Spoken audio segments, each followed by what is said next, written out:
Hello and welcome my dear students. It is the next video lesson of plant kingdom and today we are going to study the another group of plant kingdom that is Pteridophyta.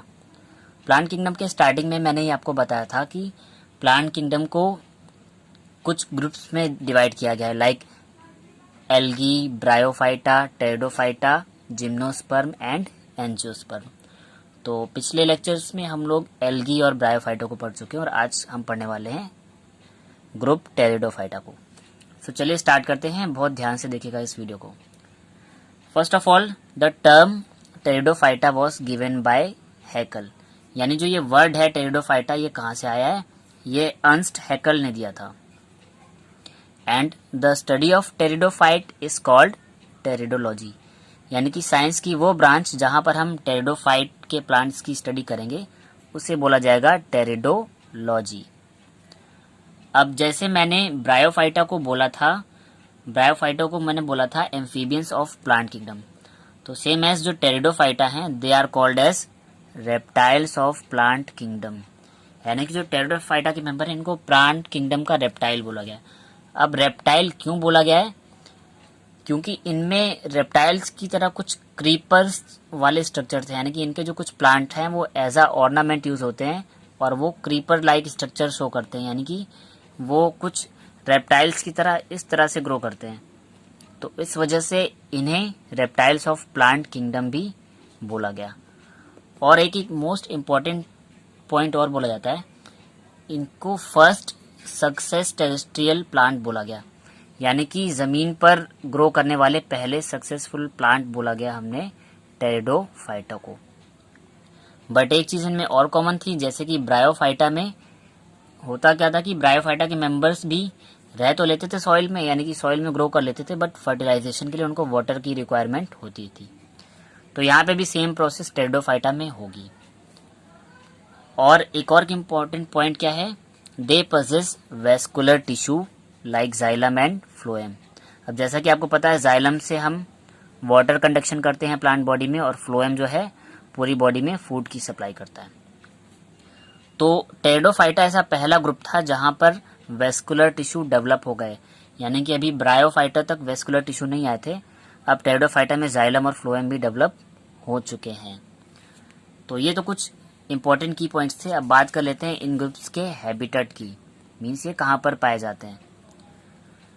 तो they are found in cool, damp, shady places and some are also grow in sandy soil conditions, यानी mostly जो है ये कहाँ पर पाए जाएंगे, तो कुछ कूल क्लाइमेट हो, ठंडा हो, डैम्प यानी कि जहाँ पे वाटर की अच्छी खासी जो है प्लेंटी हो, यानी कि बहुत अच्छे अमाउंट में वाटर प्रेजेंट हो, शेडी यानी कि छायादार जगह हो हमारी, and some are also grow in sandy soil condition, और कुछ इतने अच्छे से अडॉप्ट कर लेते हैं अपने आप को कि वो सैंडी सॉइल कंडीशन में यानी कि सूखी रेत में भी अपने आप को ग्रो कर ले जाएंगे।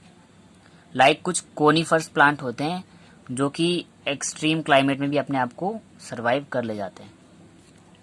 अब बात करते हैं इनके स्ट्रक्चर की। तो ब्रायोफाइटा तक तो अभी भी हमने बोला था कि ब्रायोफाइटा में राइजोइड्स वगैरह आए थे और बॉडी जो थी वो केवल थैलस लाइक ही थी, यानी अभी भी बॉडी जो है कम्प्लीटली रूट, स्टेम और लीफ में डिवाइड नहीं हुई थी। बट टेरिडोफाइटा में डेवलपमेंट हुआ, so the plant body is completely differentiated into root, stem and leaf, यानी कि जो टेरिडोफाइटा के मेंबर हैं यहाँ की प्लांट बॉडी डेवलप हो गई और अब प्लांट बॉडी में तीनों डिविजन्स आ गए, यानी कि रूट, स्टेम और लीफ अलग अलग हमको दिखने लगे। बात करें the main plant body is sporophyte. Bryophyta के केस में जो हमारी प्लांट बॉडी थी वो मैंने बोला था वहां पे डोमिनेंट फेज जो थी वो गैमेटोफाइट थी, यानी कि वहां पर जो मेन प्लांट बॉडी थी वो हैप्लॉइड गैमेटोफाइट थी, यानी कि एन थी। बट यहाँ पर जो मेन प्लांट बॉडी है वो डिप्लॉइड है और स्पोरोफाइट है, यानी कि 2n है। तो ब्रायोफाइटा में मेन प्लांट बॉडी हमारी हैप्लॉइड गैमेटोफाइट थी, बट यहाँ पे मेन प्लांट बॉडी हमारी होगी डिप्लॉइड स्पोरोफाइट। और मेन पॉइंट जो मैंने स्टार्टिंग में बताया था, that they also need water medium for fertilisation, कि ये सक्सेसिव टेरेस्ट्रियल प्लांट तो थे, यानी कि ये हमारे सॉइल पर ग्रो करने वाले सक्सेसर प्लांट तो बन गए थे, बट साथ में कंप्लीटली सक्सेस नहीं हो पाए थे सॉइल पे रहने के लिए, क्योंकि अभी भी इनको फर्टिलाइजेशन के लिए वाटर मीडियम की ज़रूरत थी। अब बात कर देते हैं लाइफ साइकिल ऑफ टेरिडोफाइट की। तो इनकी लाइफ साइकिल में क्या क्या फेजेस हैं, क्या क्या कंडीशन है, सब हम जान लेते हैं वन बाय वन। तो जैसा कि मैंने बोला, जो प्लांट होता है वो प्लांट बॉडी हमारी डिप्लॉयड होती है, यानी कि 2n, जिसे हम बोलते हैं स्पोरोफाइट। और स्पोरोफाइट जो है रिप्रोड्यूस करती है by the formation of spore, यानी स्पोरोफाइट यानी कि जिसे हम बोल रहे हैं प्लांट बॉडी, इसी स्पोरोफाइट के अंदर बनेंगे स्पोर, और उन स्पोर से बनेंगे मेल गैमेट और फीमेल गैमेट, जिसको कि हम बोलते हैं एंथेरोजॉइट और एग। और मेल और फीमेल गैमेट फर्टिलाइजेशन करेंगे और वापस से जाइगोट बना लेंगे और चले जाएंगे गैमेटोफिटिक स्टेज में। तो इसे हम आगे डिस्कस करने वाले हैं अभी इसी वीडियो में। तो अब हम जान लेते हैं ये जो स्पोर्स होते हैं, भाई स्पोरोफाइट जनरेशन जो है वहां पर बनेंगे क्या, स्पोर बनेंगे। और ये जो स्पोर होते हैं वो दो टाइप के देखे गए हैं हमारे टेरिडोफाइट्स में। पहला तो होमोस्पोरस कंडीशन और दूसरी हेट्रोस्पोरस। होमो का मतलब होता है सेम, और स्पोरस यानी कि स्पोर, यानी जब दोनों स्पोर दिखने में सेम हो, सेम साइज और शेप के होंगे, तब हम बोलते हैं उन्हें होमोस्पोरस। एंड हेट्रोस्पोरस कंडीशन क्या होगी, जहां पे एक स्पोर बड़ा हो और एक स्पोर छोटा हो। तो यहाँ पर मैंने क्लियरली आपको डिफाइन कर दिया, a large megaspore and a small microspore, यानी कि जो बड़े साइज का स्पोर होगा उसे हम बोलेंगे मेगास्पोर, और जो छोटा स्पोर होगा उसे बोलेंगे माइक्रोस्पोर। तो अगर दोनों स्पोर सेम साइज के हैं तो होमोस्पोरस कंडीशन, और अगर अलग अलग साइज के हैं, एक बड़ा एक छोटा है, तो हेट्रोस्पोरस कंडीशन। अब ये तो हमने बता दिए दोनों टाइप के स्पोर्स।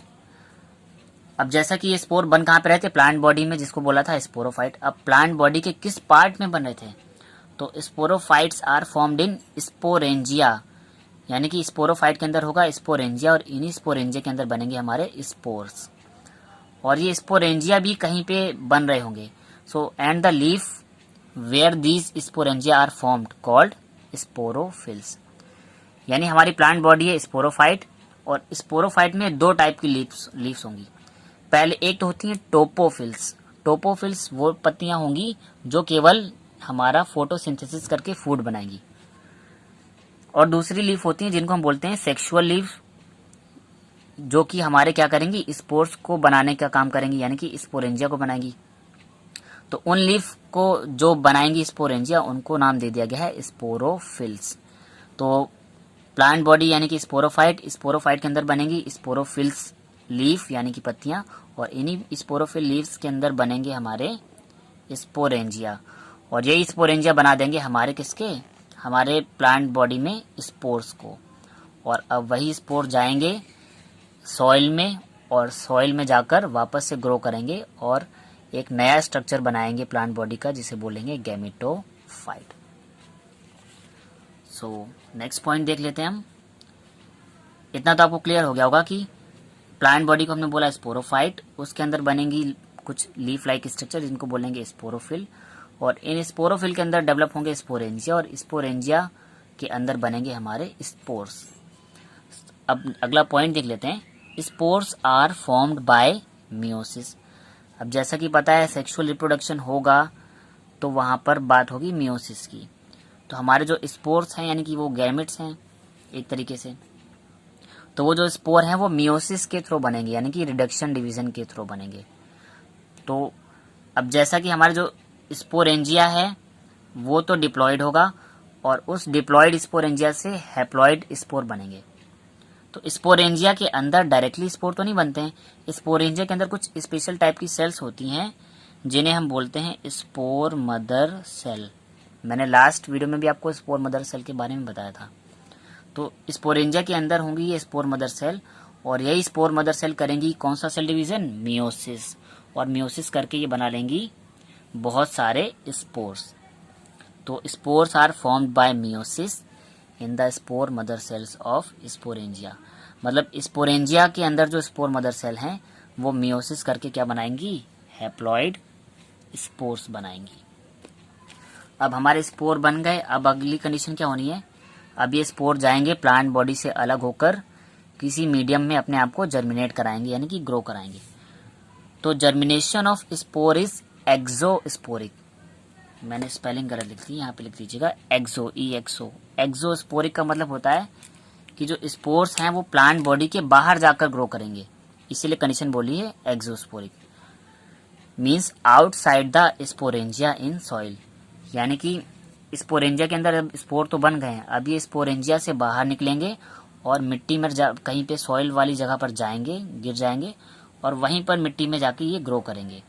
और ग्रो करने के बाद क्या होगा, spores are germinate in the soil and form gametophyte, यानी कि अब यही स्पोर जैसे ही सॉइल वाले मीडियम में जाएंगे ग्रो करेंगे और ग्रो करके ये एक मल्टी सेलुलर स्ट्रक्चर बना लेंगे जिसको बोलेंगे गैमेटोफाइट, और जो होगा हैप्लॉइड। अब मल्टी सेलुलर क्यों, क्योंकि स्पोर्स की सेल फिर से माइटोसिस करेंगी और अपनी सेल को डिवाइड करेंगी और एक बड़ा सा स्ट्रक्चर बना लेंगी प्लांट बॉडी का जिसको बोलेंगे गैमेटोफाइट, और वो दिखने में एक प्रिमिटिव प्लांट की तरह होगा और वो थैलस लाइक स्ट्रक्चर होगा, इसीलिए इसका जो गैमेटोफाइट का नाम दे दिया है विच इज कॉल्ड प्रोथैलस, यानी कि इस गैमेटोफाइट को हम बोलेंगे प्रोथैलस। सो अब हमारे बन गए हैं, हम गैमेटोफाइट स्टेज में आ गए, यानी कि हमारी प्लांट बॉडी प्रिपेयर हो चुकी है। अब गैमेटोफाइट स्टेज में क्या होगा, gametes are formed in gametophyte, यानी कि इस गैमेटोफाइट की जो प्लांट बॉडी है यहाँ पर हमारे बनेंगे गैमेट। अब गैमेटोफाइट स्टेज मैंने बोली हैप्लॉइड है, यानी कि N इन नंबर है, हाफ क्रोमोसोमल नंबर के साथ चल रही हैप्लॉइड स्टेज है यहाँ पे। अब गैमेटोफाइट हमारी एक सेकेंडरी प्लांट बॉडी है जिसको हमने बोल दिया प्रोथैलस। अब इस प्रोथैलस में हमारे मेल और फीमेल सेक्स ऑर्गन डेवलप होंगे।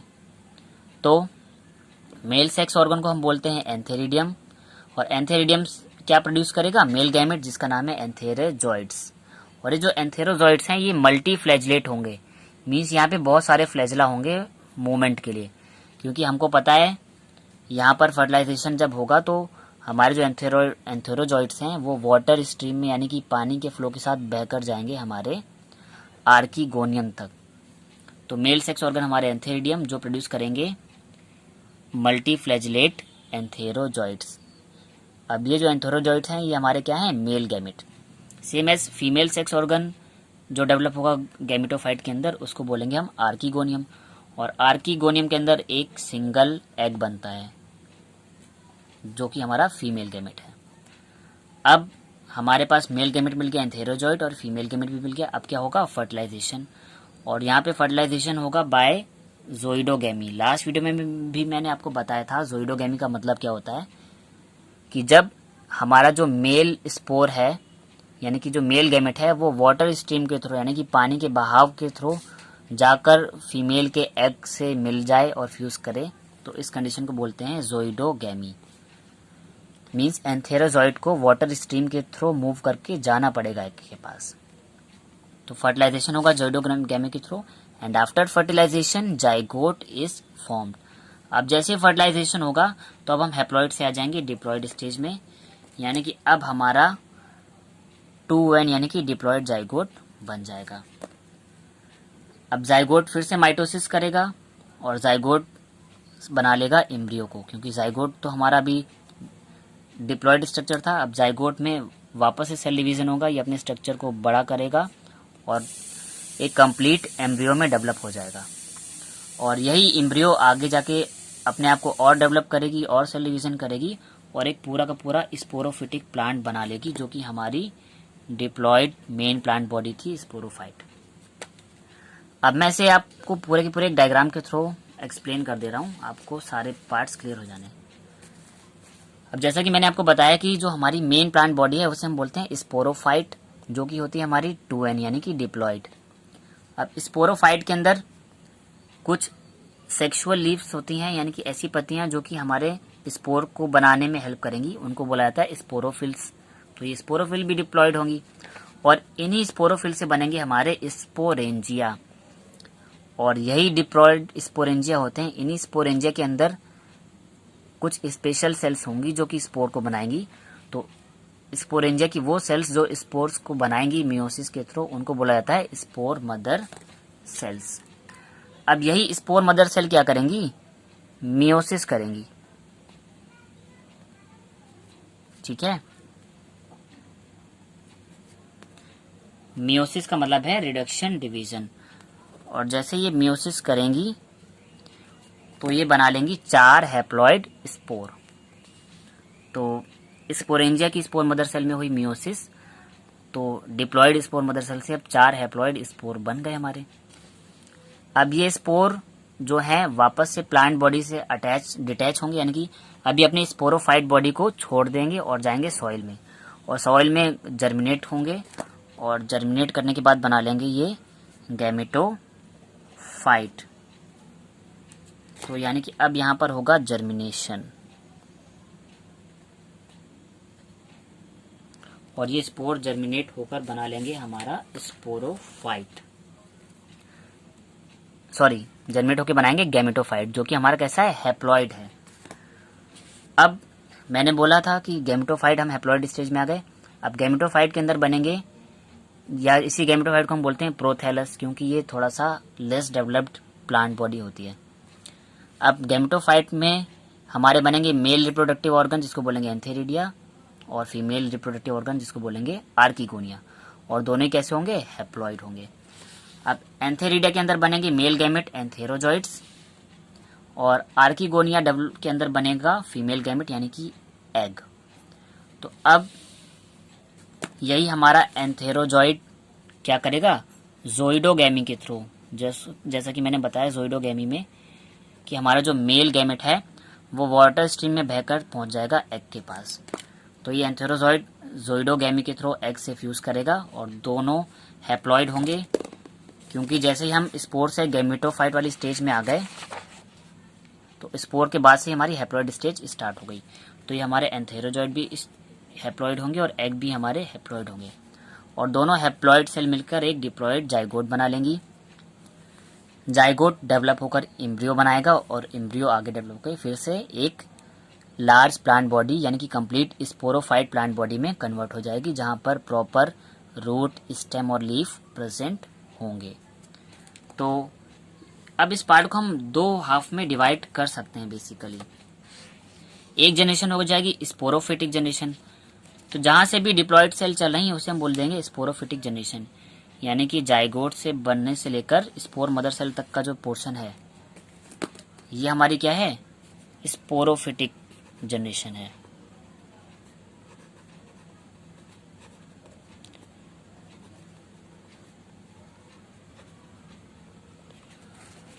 और दूसरा हमारा हैप्लॉइड स्टेज चल रही जहां पे गैमेटोफाइट बन रहा है, इसे हमने बोल दिया गैमेटोफिटिक